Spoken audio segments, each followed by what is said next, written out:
What's up, guys? Today we're going to be looking at Amanda's new build. We want to do something completely different. Like, she's had she had an all-wheel drive Infiniti that made just shy of 500 horse to the tires, and it was a fun car to play around with, but she wanted to do something different, and she likes having nice cars. She wanted something kind of like an import, but something a little bit easier to work on. I hate anything newer because here in New York, everything's got to pass emissions. Anything with a check engine light just turns into a giant headache. So I'd rather stay older, easier to work on, and keep things simple, especially having a standalone ECU or just basic parts. But this is what we're working with. This is a 1959 Ford 100E, also known as a prefect, known as a Anglia. It's got about 100 different names, but the car is super light, super small.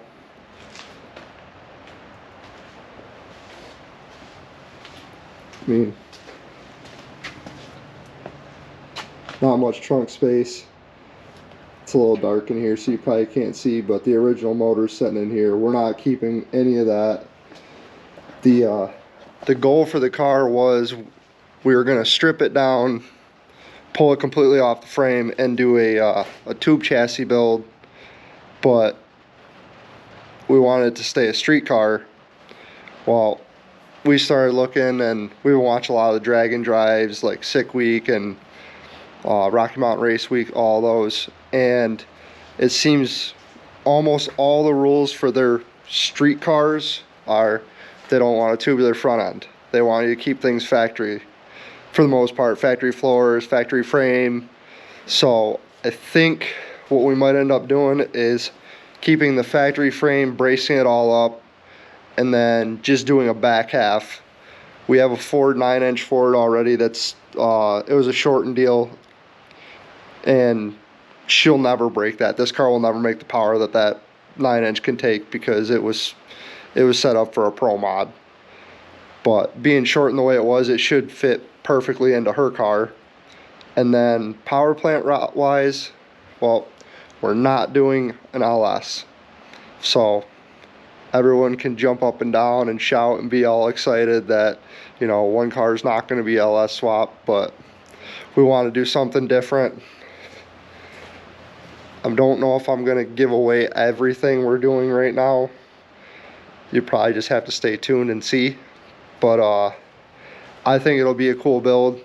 The main goal was we wanted something that we could literally drive everywhere that we wanted. Something that was simple to work on, easy, something that could make decent power to where it'll be on flex fuel. So on pump gas, probably like 400-ish, driving around, cruising, have fun, and then just throw E85 in when we want to get wild with it. Suspension wise, I think we're gonna do the same thing that we did with my Colt, and we're gonna do Fox body control arms with 94 to 04 Mustang spindles and long travel struts. And then in the rear, it'll be a 4-link deal, I think, and we'll do a set of long travel Vikings in the rear too. I want to have all the travel that we can so that if I want to tighten the car up, we can strap the front end, we could throw radials on it and go do radial stuff if we wanted to. I wanted it to have all the adjustability where, I mean, if we want to go and roll race it, we could roll race it. If we want to go out and do no prep, we're still going to have all the travel in the front end we need for no prep. Basically, we want to do this car to be the best all-around car that could fit into any scenario. I mean, this is still going to be one of the cars that we want to jump in and like one of the big car shows in Carlisle, Pennsylvania. If we want to go down to one of those events, that's a good 4.5 hour drive for us. We want to be able to jump in the car, turn on the radio, and just cruise on down. I mean, if we can make it work, this car will probably have AC and heat too. Just really want this to be a nice, real street car, so no one can argue that, oh, it's a pro mod, oh, this is done.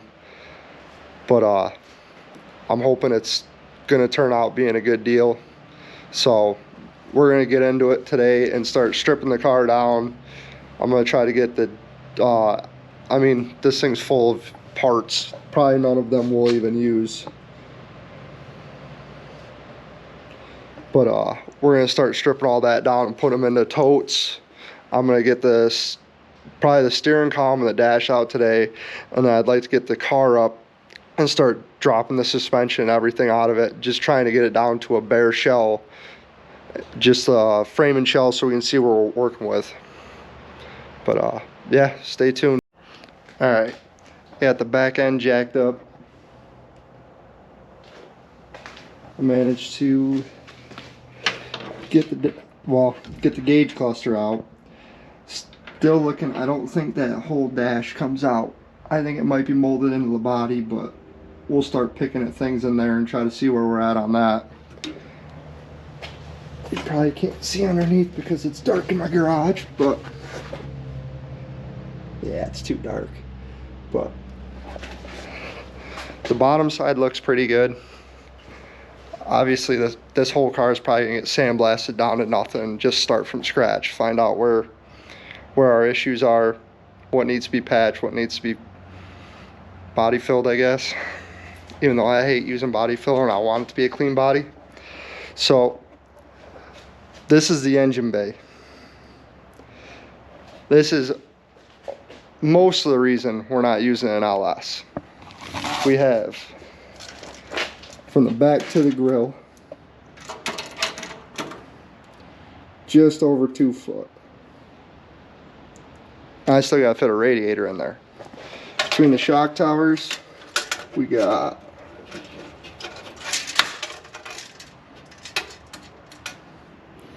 about 30 inches down towards the bottom. Even less down towards the bottom. Probably like 28, 29 inches down to the bottom. So there's not a lot of room in the front end. Which means the power plant will be a 4-cylinder. It'll be a turbo 4-cylinder. But we've already bought the motor. It's coming. Hopefully a couple weeks it'll be here. But it'll be a K24A2, and I've already bought the adapter plate to put it on a power glide. So it'll be a 2-speed car, K24. The K24 is going to get built anyways, but we don't plan on making insane power with this. This is really going to be, like I said, a true street car. We're going to drive it all over the place, but I still want enough power to where we can have a good time and go racing where we want. And since most of my racing is no prep, I'd like this to be able to enter some of the street class no preps. But the wild thing is, I don't know if I can hold the camera and do this, but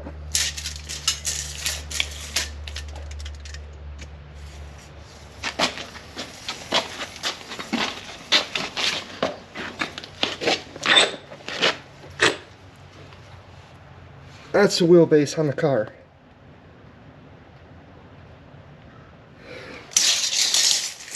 Being that short a wheelbase, this car should weight transfer really good, and it'll be able to work pretty well on not good surfaces like most of the no preps we go to.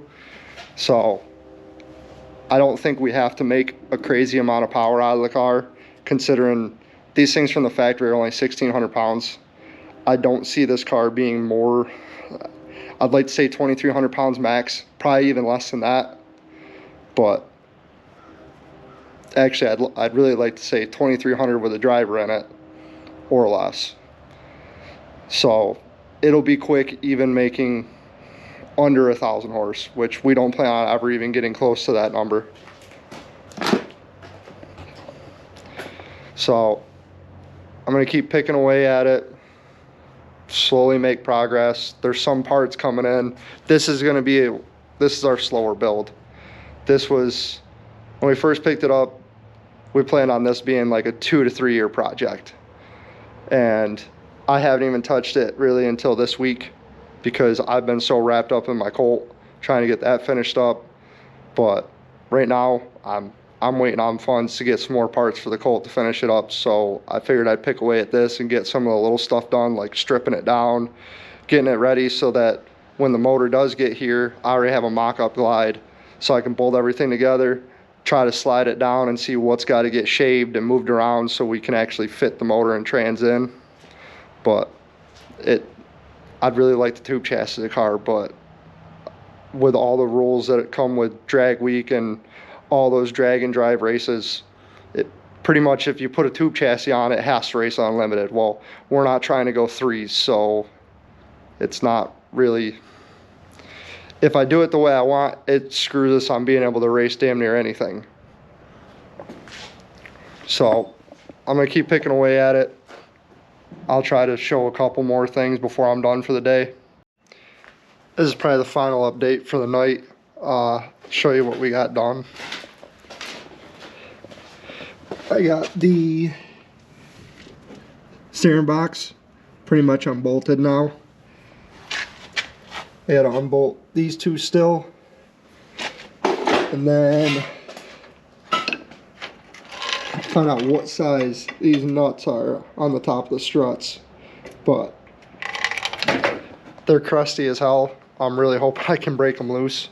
But if I unbolt both of those, get those two bolts unbolted, the sway bar down here is already unbolted. So the struts, the steering, the wheels, everything should just slide right out from under the car once I get that unbolted. And then Amanda worked on, actually, I don't know if I can get a good video of it, but this was pretty much every single bolt I pulled out of the car. I don't know if it really shows the threads enough, but pretty much every single bolt, the threads folded over. It was the biggest nightmare in the world to loosen this thing up. I tore my shoulders up on everything, just breaking loose bolts. So I didn't make a ton of progress. Amanda, on the other hand, she decided to jump in and start doing the stuff on the dash. She's got steering columns unbolted, just sitting here now. She got a couple of dash components undone. There's a couple more here, I think. But this piece should all drop down and out. So we're gonna move that, and then I'm gonna start working on these trim pieces, the knobs, pulling them out. Then from there, the e-brakes unbolted. I just gotta get the brake linkage unhooked so I can pull that up and out. Pedals are out. We won't be using those again. We're gonna do something different. And then underneath, the rear ends drop down. I got both sides of the leaf springs unbolted, struts are unbolted. The only thing holding us is two brake lines that are being a headache. I'm gonna probably grab some bolt cutters this week, just snip the two lines and get the rear end out for now. Once we get the car, the plan is I gotta pull the glass and all that, and then we're gonna pull off all the chrome, and I think pretty much the trim piece is gone and all that. I think that'll be about it, and then from there we're probably going to sandblast the entire car. So we'll go through, sandblast that, see where the holes are and everything in it. And then after that, I'm going to put the shortened 9-inch underneath and start trying to mark out where it's going to be sitting so we can get an idea. We got to order all the parts to build the 4-link still. I got to figure out what we're going to do for the back half back there. Cut out the wheel tubs. I still got to remove the fuel tank too. It's got, I'll show you the original fuel tank in it. This is the original tank, which I thought it'd be kind of cool to keep, but I feel like we're gonna have to make some bigger wheel tubs here, so I feel like the tank's gonna be in the way. We're probably gonna pull that out, and then all of this stuff will be out of here. We'll end up building the fuel cell to put in. I'd like to have something big enough to haul probably 15 gallons in there so that we could still commute around and stuff with it, but we don't have a lot of room for playing around with stuff, so everything's gonna be a tight fit.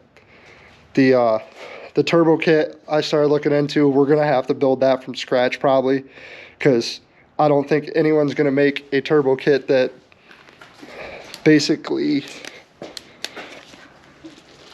this will all be cut out. So the goal is I mean, the headers will be somewhere in this area here. We're gonna have to have the 4 manifold pipes fold into one 3-inch pipe and then to a T4, and the turbo will be over here somewhere. So this will get cut out, that'll get cut out, and then once the motor's set up and the turbo, I could start figuring out the radiator and the intercooler. We're not sure if we're gonna have enough room to run an air-to-air, but I'm really hoping we do. I don't really want to mess with a air-to-water setup. I mean, at that point, I don't want to be throwing around bags of ice everywhere just so that we can still play around and cruise. I'd like to have the air-to-air. But I think that's about it for now. I'm pretty sure we've cleaned up just about everything besides the trunk out of the car. So probably next weekend or so, I'll clean out the rest. And then hopefully I can figure out the size of that strut nut. We can drop the struts out and pull that whole front end off, and then basically just start pulling off the brake lines and the few things that are left. Get the glass out and we'll be ready to get it over and sandblast it. But yeah, stay tuned. I'm hoping to try to do at least one video every week. I'm hoping next weekend we're going to be working on the Colt a little bit, so I'll get some more videos of that. But yeah, see you guys later.